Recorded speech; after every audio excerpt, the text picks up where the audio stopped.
Bem-vindos a Investir Eu Preciso, meu nome é Felipe Carvalho e eu já vou avisar que esse vídeo vai ser polêmico. Tu já está investindo há algum tempo, com certeza tu já ouviu aquela história. Não, a empresa não paga dividendos ou o payout dela é muito baixo porque ela vai crescer muito mais no futuro. Ela está guardando esse dinheiro porque ela precisa crescer e no futuro os lucros dela vão ser muito maiores. Tem lógica, né? Se tu não sabe o que é payout, fica tranquilo que eu já vou explicar. E fiquem até o final do vídeo, que eu tenho certeza que os resultados que eu vou apresentar aqui vão surpreender muita gente. Tudo começou quando eu li neste capítulo aqui, neste livro, que é um excelente livro sobre investimentos, só que ele só tem em inglês.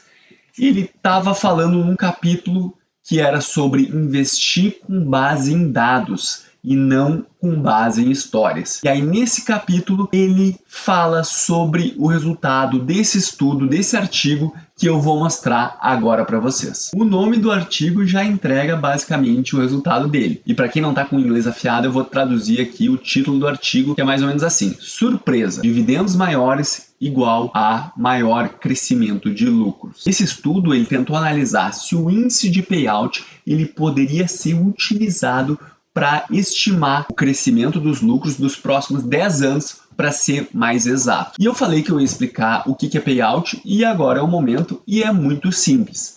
A empresa ela fatura e aí depois ela tem que pagar os custos, tem que pagar as suas despesas, tem que pagar os impostos e aí lá no final da demonstração chega no lucro líquido. Quando ela chega nesse lucro líquido, ela pode distribuir uma parte desse lucro para os seus acionistas na forma de dividendos ou juros sobre capital próprio. E o payout, então, nada mais é do que um índice sobre quanto que a empresa pagou de dividendos, proventos, na verdade, porque inclui juros sobre capital próprio, sobre o lucro líquido. Então, vamos dizer que uma empresa tenha faturado 100 milhões e ela pagou 50 milhões de proventos, ela tem um payout de 50%. Nesse estudo aqui, eles fizeram uma metodologia que é como se o investidor estivesse investindo basicamente no S&P 500. E eles fizeram uma metodologia aqui, um passo a passo, para recriar o histórico de lucro por ação do S&P 500, porque é esse valor de lucro por ação que eles verificam para depois verificar o crescimento de um ano para o outro. Já vamos direto para uma das principais figuras do estudo, que essa aqui não é das mais fáceis de entender, mas vamos ver com calma. Aqui na esquerda, no eixo da esquerda, está o percentual do payout. Então, quanto maior o percentual, quer dizer que mais do lucro a empresa distribuiu para os seus acionistas. E aqui no eixo da direita, está o crescimento percentual dos lucros. E a gente pode ver claramente, quando o payout está grande, durante o período desse gráfico aqui, o crescimento dos lucros nos próximos 10 anos foi relativamente grande. Aqui, esse gráfico vai de 6% a 12%. Então, quando o payout estava mais alto, foi quando também teve o maior crescimento nos 10 anos posteriores. A gente vê que quando vai caindo o percentual de payout, também acaba caindo o percentual de crescimento dos lucros dos próximos 10 anos. Então, na verdade, o que a teoria, aquela que eu falei no início do vídeo, esperaria seria uma relação inversa. Quando o payout ele é maior, os lucros são menores. Quando o payout é menor, os lucros são maiores. Ou seja, uma relação inversa. E nesse gráfico aqui a gente está vendo que é uma relação positiva, na verdade. Então, as mesmas variáveis. Aqui agora na esquerda está o crescimento real dos lucros e aqui no eixo X está o percentual do payout. E nesse gráfico fica muito mais fácil da gente ver que é uma relação positiva. Conforme a gente vai crescendo o percentual de payout, existe uma tendência a ter um maior crescimento dos lucros. E para ficar mais interessante ainda, eles pegaram esses dados e dividiram por quartis, que nada mais é do que um nome chique para dizer que eles dividiram em 4 grupos. Então eles pegaram os grupos dos anos com percentual de payout menor até os anos com percentual de payout maior. Então, o grupo 1 seria o menor payout. E olha que interessante algumas coisas que a gente pode observar dessa tabela. O grupo 1, que foi o grupo com o menor payout, teve, em média, o crescimento do lucro negativo depois de 10 anos. Então, mesmo depois de 10 anos, ainda não teve crescimento real dos lucros. Talvez eu não tivesse falado, eles fizeram aqui para verificar o crescimento real. Então, eles pegaram a metodologia deles e descontaram a inflação porque eles estavam interessados apenas em crescimento real. A gente vê claramente que quanto maior o payout do grupo, maior é o resultado médio. Mas olha também que interessante, o pior resultado, ou seja, desse grupo de anos que teve maiores payouts, o pior crescimento de 10 anos dos lucros foi de 0,6%. Ele é ainda melhor do que a média do crescimento dos lucros do primeiro grupo que teve um payout bem menor. Pode dar um pouquinho de confusão na cabeça, mas olha com calma, que é mais uma evidência para mostrar que realmente o grupo que tem maior payout tem uma vantagem estupenda sobre o grupo que teve menor payout, de acordo com esses dados aqui. Outra maneira de também ver isso é o melhor crescimento desse grupo 1 aqui, ele ainda é pior do que a média de crescimento desse grupo aqui. Então parece que essa relação está bem robusta e os dados estão sustentando isso. O que tu achou desses dados? Loucura, né? E antes de eu te mostrar as possíveis explicações que os autores deram para esses resultados, eu queria te pedir uma coisa. Eu fiz um estudo aqui e encontrei uma relação fortíssima. Quanto mais tu curte, quanto mais tu clica para se inscrever no canal e ativar as notificações, mais o canal cresce e mais conteúdo de qualidade eu consigo trazer para vocês. Então, não tenha preguiça, clica no botão aí para se inscrever, que tu me ajuda muito a conseguir levar esse conteúdo de qualidade para cada vez mais pessoas. Então, muito obrigado pela ajuda. E olha que curioso, para a gente ver essas explicações do que está acontecendo, eu vou trocar, na verdade, para um outro artigo que avaliou também esse mesmo efeito e ele colocou uns diagramas dentro desse artigo que eu acho que fica mais visual para a gente observar, para entender qual é a teoria que eles tentaram trazer para explicar esses resultados. Esse primeiro fluxograma ele está tentando explicar qual é aquela teoria clássica que a gente falou no início do vídeo. Ela diz que se tem um payout maior, quer dizer que tu tem mais dinheiro saindo da empresa. E aí a empresa fica com menos oportunidades de gerar mais investimento, de investir dentro do seu próprio negócio. E talvez ela vai precisar de ter fontes externas de financiamento. E isso, naquela teoria clássica, iria levar a um menor crescimento dos lucros no futuro. Só que a gente já viu que não foi isso que os dados mostram. O que eles tentaram argumentar? Quando tu tem um índice de payout maior, quer dizer que a gestão da empresa ela tem confiança que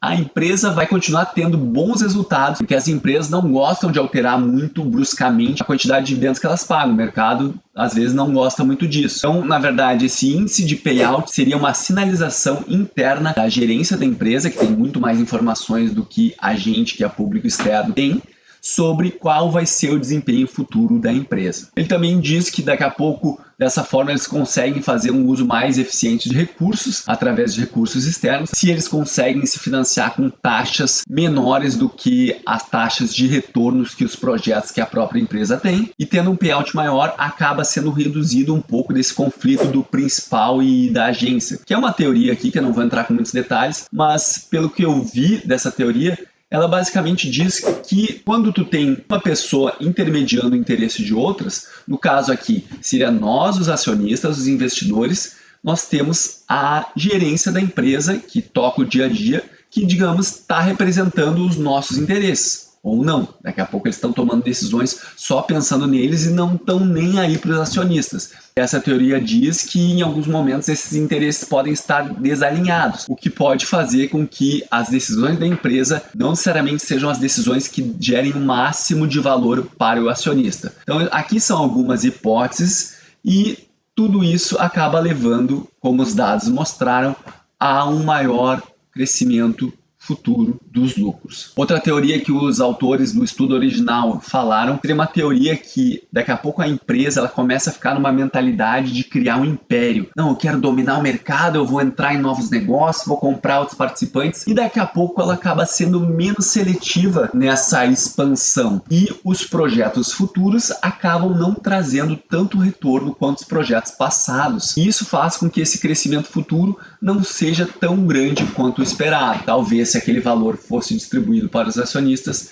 poderia ter gerado um maior retorno para os investidores daquela empresa. Eles falam aqui que se a empresa paga dividendos, quando ela precisa investir em mais projetos, geralmente ela vai ter que ou tomar dívida ou vai ter que emitir novas ações. E aí o mercado vai estar mais de olho para ela, para ver se realmente ela está tendo um bom retorno dos seus projetos, e aí valeria a pena tu comprar aquelas ações ou ela conseguir um financiamento com taxas atrativas. Essa também é uma das teorias que os autores apresentam. Os autores não ficaram conformados com esses resultados. Eles foram e fizeram mais testes para ter certeza que o que eles tinham encontrado era algo sólido. Por exemplo, eles pegaram e tentaram fazer essa mesma análise do payout com os lucros futuros, só que agora com os lucros futuros de 5 anos. Porque aí, com a mesma quantidade de dados que eles tinham antes, eles conseguem fazer muito mais análise. Afinal, se tu tem esse intervalo de anos, para tu analisar o crescimento de 10 em 10 anos, tu tem um número X de pontos de análise, ao passo que se tu quiser cortar em 5 anos, tu vai ter muito mais pontos para tu fazer análises estatísticas. Embora 5 anos os próprios autores falem que não deve ser considerado um longo prazo, eles fizeram isso para ter mais dados para trabalhar, e o que eles encontraram foi a mesma coisa, a mesma relação positiva entre o payout e o crescimento dos lucros futuros. Eles também afirmam que esse efeito dessa relação do payout com os lucros futuros não foi devido a um efeito de regressão à média dos lucros, que eles tentaram fazer um outro teste para isolar isso, embora o efeito de regressão à média dos lucros tenham um impacto sobre esses resultados, o que eles viram que tinha relação mais forte era realmente o payout. Eles também falaram que cada vez mais, no caso ali o estudo foi até 2001, as empresas estavam fazendo mais recompras de ações. E isso poderia atrapalhar os resultados nos próximos anos, já que o valor que é gasto pela empresa para fazer essa recompra de ações, ele não entra no cálculo do payout, mas é um dinheiro que está saindo da empresa. E aí você sabe o que eu fiz? Eu fui lá nos meus tempos de faculdade e fiz uma coisa que eu fazia, que eu fui ensinado pelos professores, e deu certo. Eu fui atrás, catei na internet o e-mail desses autores, mandei um e-mail para eles, elogiei o trabalho deles e perguntei se eles não teriam esses dados mais atualizados, porque especialmente agora no mercado americano, com várias empresas de tecnologia deram um boom e muitas delas acabam não distribuindo dividendos e preferem fazer recompras de ações, eu fiquei curioso qual seria o resultado. E eu tive sorte, os dois autores me responderam e um deles até me mandou esse gráfico que eu estou mostrando agora em tela, e ele afirma que a relação diminuiu um pouco de força, de intensidade, mas a direção da relação, ou seja, mais payout, mais lucros futuros, continuou a mesma. E ele falou também nesse e-mail que muitas recompras de ação seriam só para inglês ver,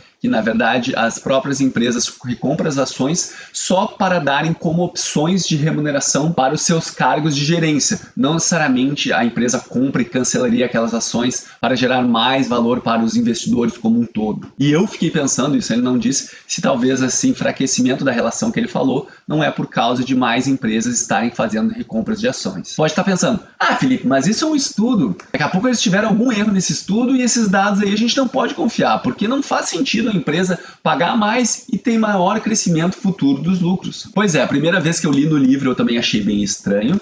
E aí eu só fui atrás no artigo, acho que depois que o Thiago Reis postou no Stories assim sobre esse artigo, não falou muita coisa, mas eu fiquei com aquilo na cabeça depois que eu me dei conta que era o próprio artigo desse livro. E eu pesquisei mais ainda e, pasmem, não é apenas um artigo. Existem vários outros artigos que eu encontrei que falam sobre esse fenômeno. Até eu gostaria de saber, vocês gostariam que eu aprofundasse mais esse assunto, trouxesse os detalhes desses outros artigos que eu nem acabei de ler ainda em próximos vídeos? Comenta abaixo se tu gostaria de ver mais sobre esse fenômeno que eu achei bem bizarro. Claro que vão ter empresas individuais que não vão pagar dividendos ou vão ter um payout bem baixo e mesmo assim vão crescer bastante no futuro. O que a gente está vendo aqui é um agregado do mercado. Eu até mandei no e-mail se eles não tinham o resultado de empresas específicas de tecnologia, como Google, Amazon, Netflix, Microsoft, mas isso aí eles não me responderam. Mas eu acho que a principal conclusão desse vídeo aqui que tu tem que sair é: a próxima vez